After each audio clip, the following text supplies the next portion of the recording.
Hi, this is Zach Muir from Zach's Traders Cafe with a look at the major markets on Thursday, the 30th of June. Starting off with the FTSE 100 and the post-alleged Brexit rebound continues gathering momentum. Basically, the market found an uptrend line from February running at 59.50, and as soon as it did, it rushed higher. We're just about to break that last peak for this market, just through 63.70. And breaking that last peak, the initial June high, could take this market towards 6,600, the upper parallel of this February uptrend line. This stage only really back below, let's say, the 50-day moving average at 61.91 would even begin to delay or question the upside scenario. On to the DAX, and sprightly performance here as well. The bear trap rebound from below the last March 94.84 low, and that gives us a decent trading point in the sense that while above that, we'd expect to head towards the top of the recent range as high as 10,100 or so, which is this resistance line here from the beginning of the year. After that, we could really see some decent fireworks for the German index. Interestingly, they've got this big gap here to close towards the 10,000 level, and that could happen over the next few sessions. Onto the US markets, which are still open at the time of this video. Gap up for the Dow, which is quite a special maneuver even at the best of times after the bear trap rebound from below the 200-day moving average at 17,250. Target here back towards 18,000 really after this false move on the Brexit shocker.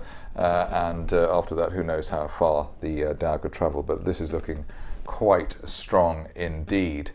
Same can be said of the S&P 500 as well. Here we've got this line from February, which rather obscure one, but the market found it anyway, just running towards the 1995 area.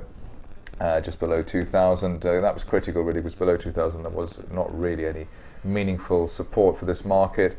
But a bear trap rebound from below the 200-day moving average, and that's the blue line there, and really while above that at 2022 it looks as though we're going to head back towards 2100, 2120 over the next few sessions.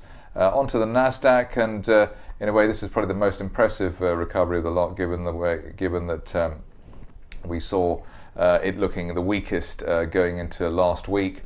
The bear trap, well, basically the market turned on a dime here below the old 42.38 support from March, and really while above that, or recovering that, gives this a very, very bullish look indeed. Two gaps down and a gap up so far, but expect this market to head towards 4,400 or 40 or more even. 45.50 was the May resistance over the next 2 to 4 weeks, given the way that we've had such a severe turnaround here. Very, very impressive indeed as far as that market is concerned.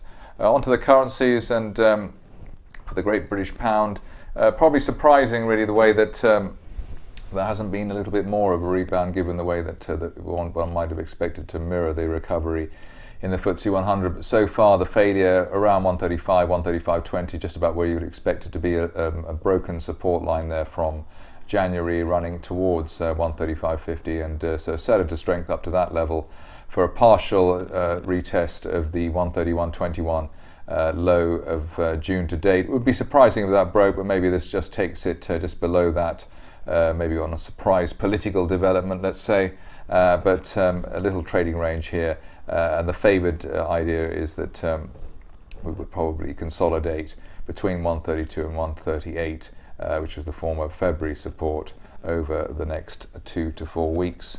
Onto the euro, and it's say back in business, but looking rather more healthy than before.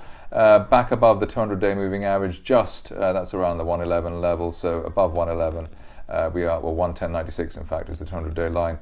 Above that, we are in for a possible recovery of recent resistance towards 114 over the course of July.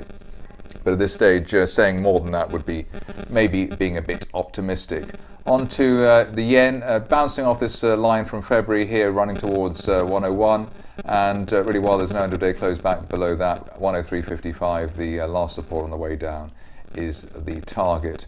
Finishing off with gold, and here progress quite impressive given the way that we're risk on as far as the equity markets are concerned. You normally expect gold to fall back, but it's up to $10 today off the back of recovering that 13.15 peak for the initial June peak for this market, and above that retest of 13.50 for 13.60 looks to be on the cards. That's it for me. More updates at the same time tomorrow.